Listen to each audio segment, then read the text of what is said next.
पिछले वीडियो मैंने आप लोगों को सॉलिड स्टेट स्टार्ट किया था, तो बताया था what are solid, there are two type of solid, crystalline solid, amorphous solid.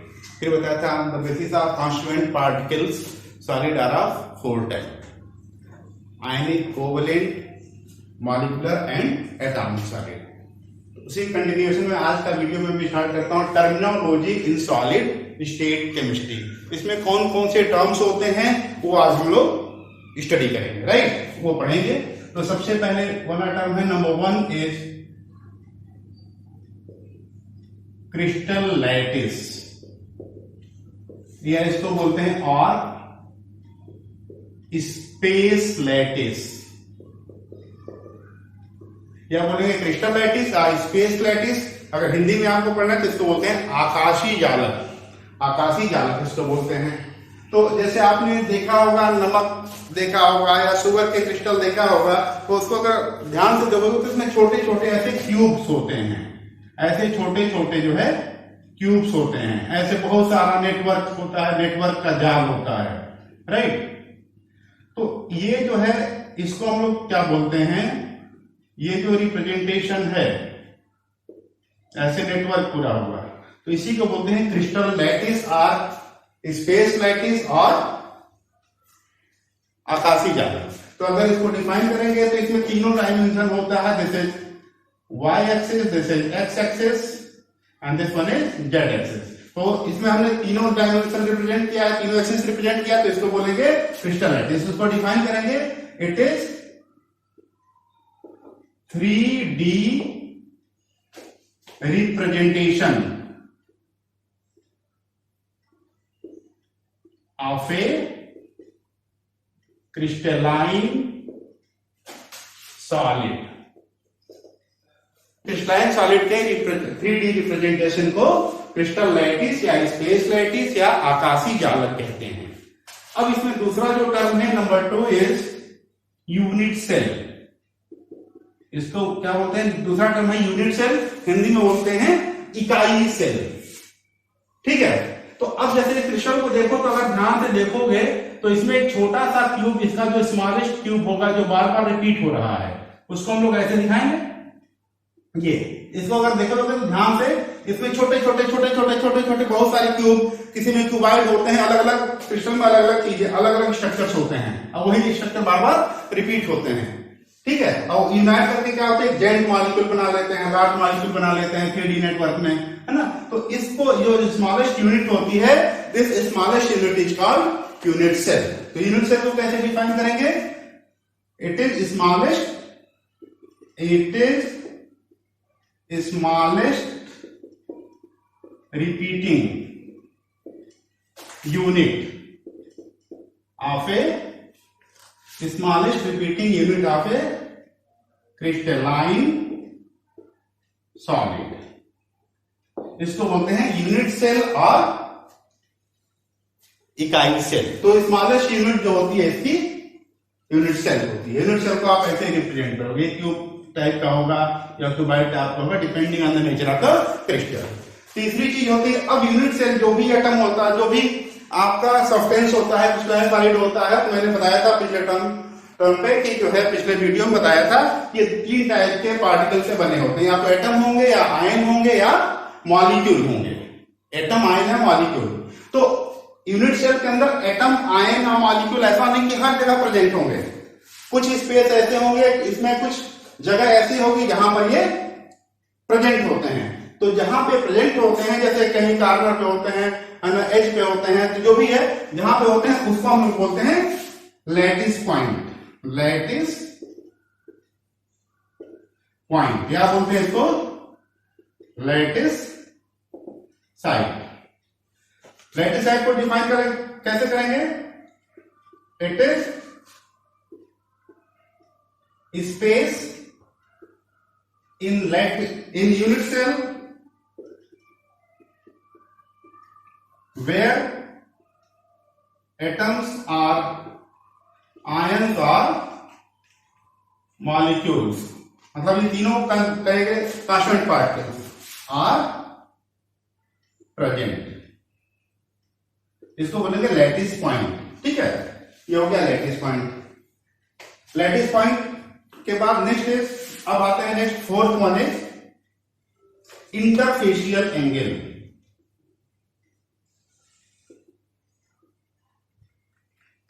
Interfacial angle, तो बिफोर स्टार्टिंग इंटरफेशियल एंगल, देखिए इसमें मैं बता दूं कि यहां पे जैसे आपका ये एक क्यूब है या क्यूबाइड है, तो इस क्यूबाइड में जो है जैसे हम कहें कि ये ए बी सी डी, तो ए बी सी डी जो है ये एक रेक्टेंगल हो जाएगा या स्क्वायर हो जाएगा, जो भी होगा, तो इसको हम लोग बोलेंगे फेस। फेस हिंदी में बोलते हैं F A C E, F A C E, face या फलक बोलते हैं। जैसे यहां पे लाइन ए बी है, ये तो रेक्टेंगल हो गया, स्क्वायर हो गया, फेस हो गया। लाइन ए बी को क्या बोलेंगे? A B is called edge, A B is called edge. यहां पे जो है अगर ए से सी को मिला दिया जाए तो ए सी को बोलेंगे this is called face diagonal, face diagonal. ये छोटी छोटी चीजें हैं, ये फेस डायगोनल हो गया। अगर हम यहां पे ए बी सी डी और यहां पे इस पॉइंट को मिला दें, सी मान लो सपोज ये ई है, तो लाइन जैसे एक कार्नर से दूसरे कार्नर किसी रूम में ऊपर से नीचे तक कार्नर को मिलाएंगे तो सीई, सीई को कहेंगे आप बॉडी डायगोनल, इसको कहेंगे बॉडी डायगोनल, ठीक है, ये इसको कहेंगे बॉडी डायगोनल। और जैसे जो भी पॉइंट है, point A, point B, point C, point D, E, जैसे यहां पे एफ है, ये जी है, ये नीचे एच होगा, ए बी सी डी इनको बोलते हैं कॉर्नर, ठीक है। तो पहले इसको एक मैं बता देता हूं, यहां पे आप लोग ध्यान से देख लो, ये है आपका कॉर्नर, जैसे हम कहें कि ये this is A, this is B, तो ए बी जो है वो लाइन क्या है? H, E D Z, E D G H. यहां पे ए बी सी डी, इसको बोलते हैं फेस, फेस या फलक, ठीक है, इसको बोलते हैं आप what is this is face diagonal. A C यहां पे है फेस डायगोनल, और यहां पे इसको मैंने ई मार्क किया था, तो ई सी,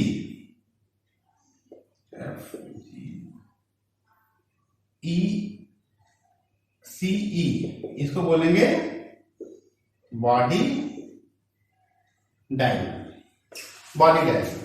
तो यहां पे इंटरफेशियल एंगल क्या है? सपोज यहां पे जैसे ये दो फेस हैं, सपोज आपका ये डस्टर है, डस्टर है, तो डस्टर में क्या है? एक फेस ये है, दूसरा फेस ये है, तो दोनों फेस का जो एंगल होगा, this face and this face, दोनों फेस का जो एंगल होगा, this face is called interfacial angle.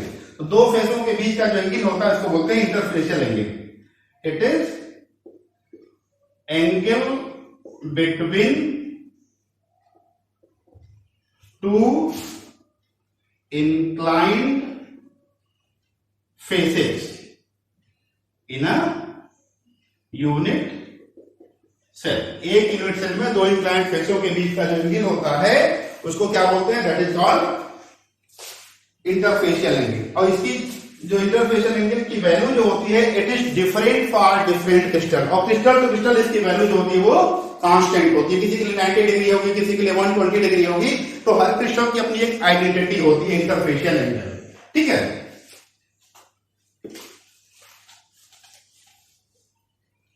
Next आते हैं, next fifth one is coordination number,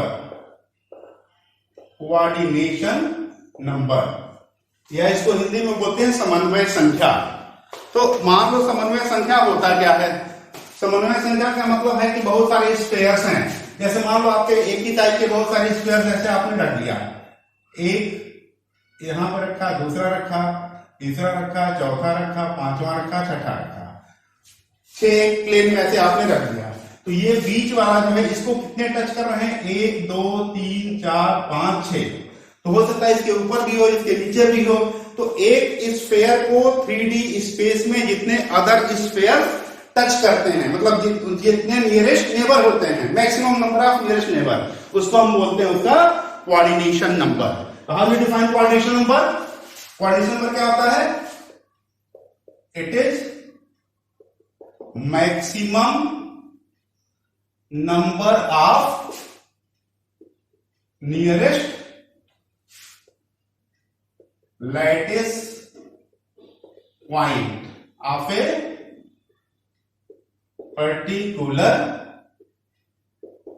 lattice point in 3D space. ठीक है, इसको बोलते हैं कोऑर्डिनेशन नंबर। अब अलग अलग सॉलिड में अलग अलग कोऑर्डिनेशन नंबर होता है। कोऑर्डिनेशन नंबर किसी में ज्यादा होता है, किसी में कम होता है। तो कोऑर्डिनेशन नंबर अगर ज्यादा होगा तो उसकी डेंसिटी होती ही ज्यादा होगी। तो भी आप लिख सकते हैं more the coordination number, more the coordination number, इसको CN से नोट करेंगे। Coordination number more the density of crystal, more the coordination number, more the density of crystal. उसके बाद नेक्स्ट हम आते हैं, अब आते हैं वायर्ड। कुछ वायर्ड भी होते हैं या इनको होल भी बोलते हैं, वायर्ड या होल।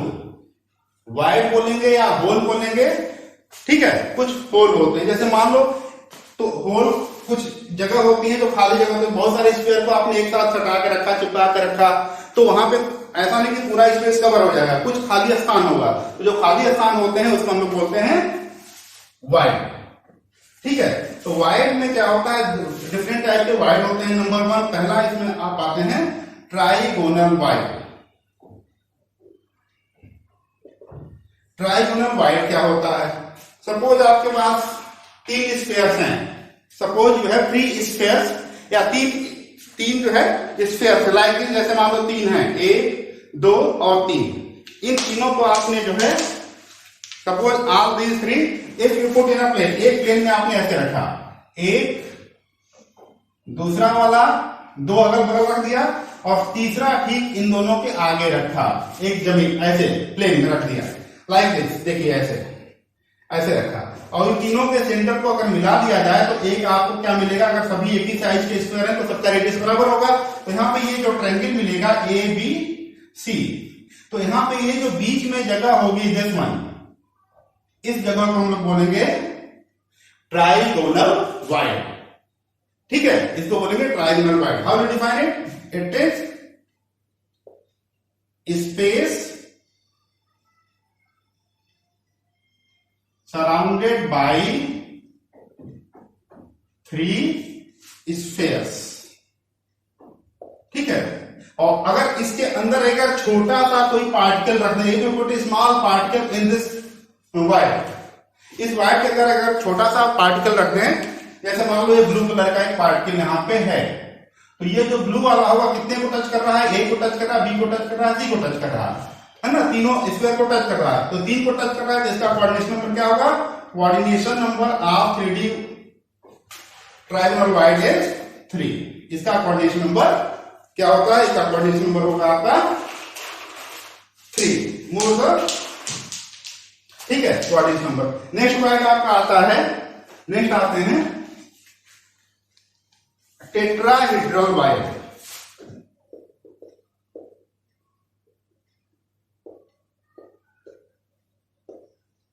टेट्राहेड्रल वायर्ड या चतुष्कोणीय वायर्ड, चतुष्कोणीय वायर्ड या टेट्राहेड्रल वायर्ड।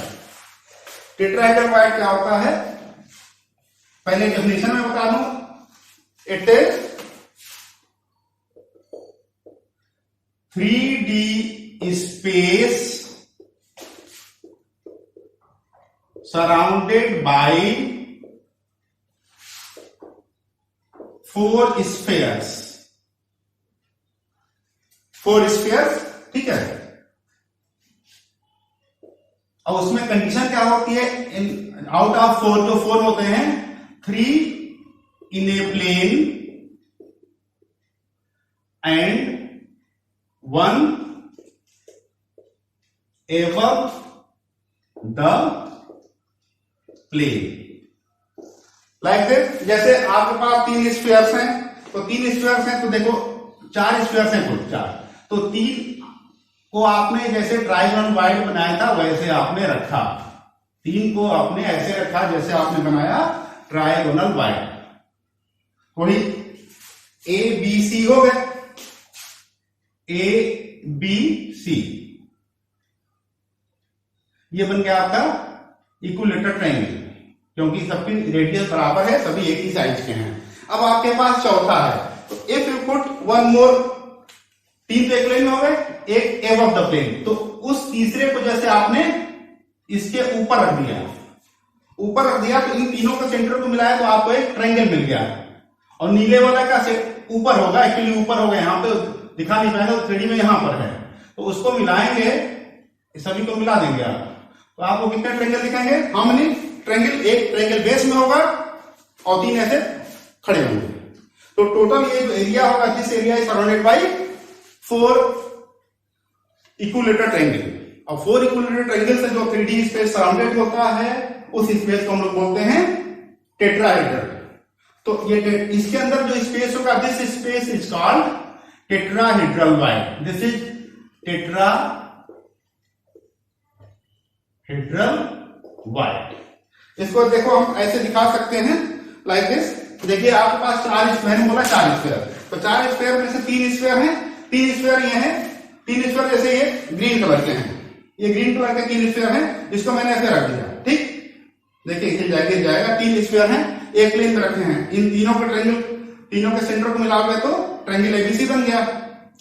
और तो एबीसी तो आपका ये दिखाई दे रहा है, दिस इज ए बी और सी, और एक ऊपर है, ऊपर वाले का सेंटर यहाँ पे डी है, तो डी के लिए मैंने एक जैसे नीला रखा है, नीले की जगह पे मेरे पास ऑरेंज है, तो इस ऑरेंज को इन तीनों के ऊपर ऐसे रख दो लाइक दिस, दिखाई दे रहा है, ऐसा दिख रहा हो गया। तो इसको आप क्या बोलेंगे, एक जो ऑरेंज का, ऑरेंज के सेंटर से तीनों नीले के सेंटर को मिला देंगे, तो यहाँ पे जो आपका 4 ट्रायंगल होंगे तो 3 ट्रायंगल ऐसे खड़े हो जाएंगे, एक ट्रायंगल बेस पे होगा, ये टेट्राहेड्रल वाइड होगा। तो बीच में जो स्पेस होगा, इसके बीच में this space is called tetrahedral void, ठीक है। इसका अगर कहा जाए कि यहाँ पे अगर छोटा सा स्क्वायर रख देंगे तो कितने को टच करेगा, तो इट टच हाउ मेनी, 4 को टच करेगा, ए बी सी, और एक ऊपर जो डी वाला स्क्वायर है ब्लू कलर से मैंने बनाया है, यहाँ पे मैंने तीनों को जो है ए बी सी को जैसे ग्रीन से दिखाया था और इसको ऑरेंज से दिखाया था, तो इसके बीच में अगर एक रख दोगे if you put,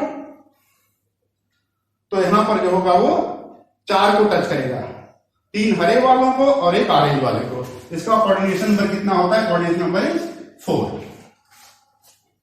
next is octahedral void, octahedral wide.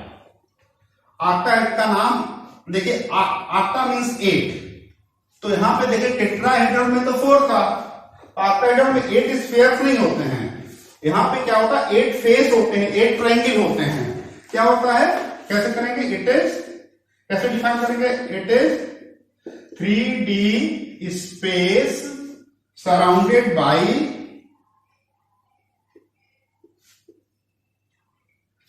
6 spheres, 6 spheres identical, 6 spheres, उसमें क्या हुआ 4 इन ए प्लेन, उसके बाद 1 above the plane and 1 below the plane। इसको डायग्राम में आप ऐसे दिखाओगे कि ऑक्टाहेड्रल वाइड को देखिए,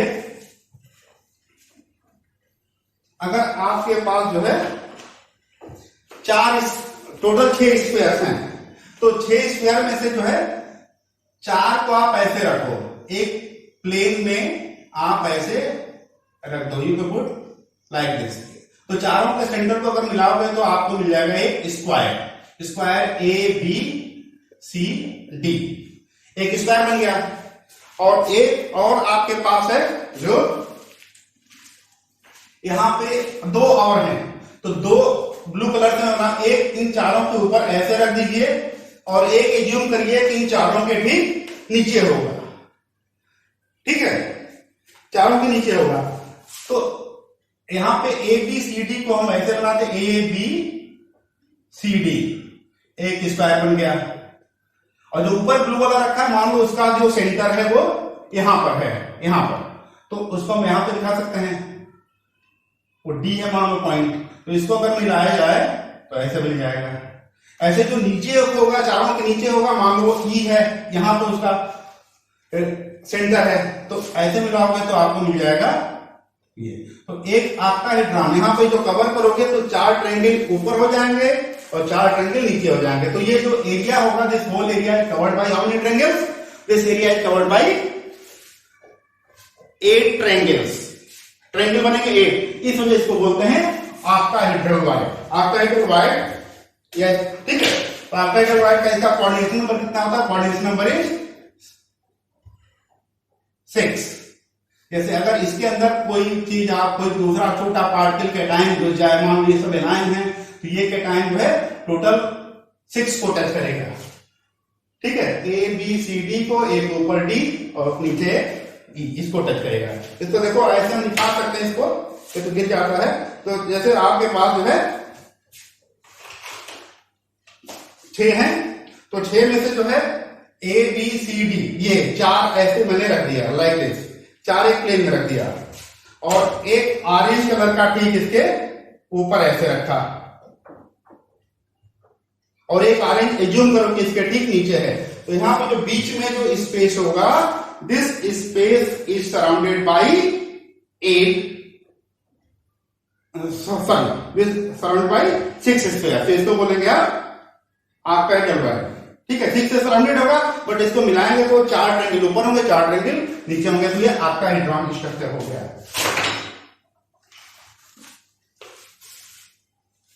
अब आते हैं, नेक्स्ट आते हैं आपका contribution of lattice point. Contribution of lattice point,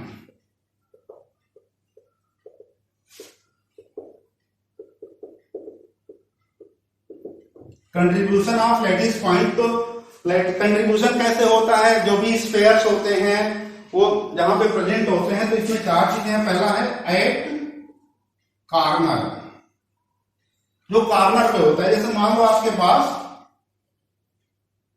cubes हैं, यू हैव 8 क्यूब्स, तो 8 क्यूब है, तो 8 क्यूब में क्या है, 8 क्यूब, 1 2 3 4 क्यूब आपको ऊपर से दिखाई दे रहे हैं, 4 इसके ठीक ऊपर रखे हैं, वो आपको दिखाई दे रहे हैं। तो यहां पे जैसे कॉर्नर, इस पॉइंट को ये कॉर्नर है, ये कॉर्नर है, कॉर्नर है का कॉर्नर है, तो कॉर्नर पे जो स्फेयर होगा, तो कॉर्नर पे जो स्फेयर होगा, जितना मैंने ब्लू कलर किया है ये, तो ये इस स्फेयर में जा रहा है, इसके ठीक ऊपर वाले स्फेयर में ऊपर भी होगा।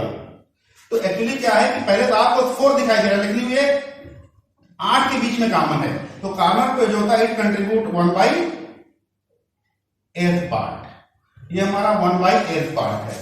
दूसरा चीज होता है नंबर 2 एट फेस या फलक पे।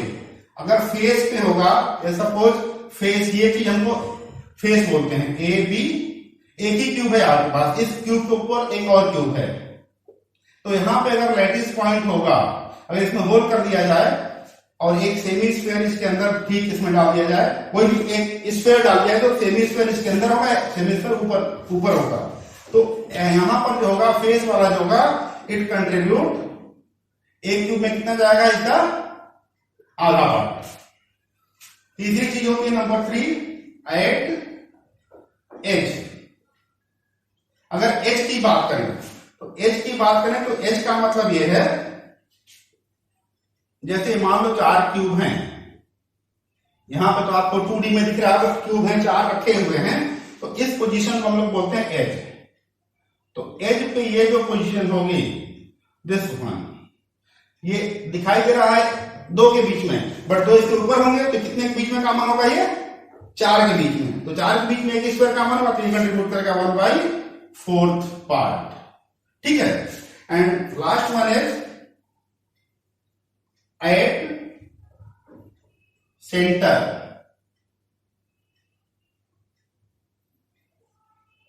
सेंटर पे, बॉडी के अगर सेंटर पे होगा, इससे क्यूब है, तो क्यूब या क्यूबाइड है,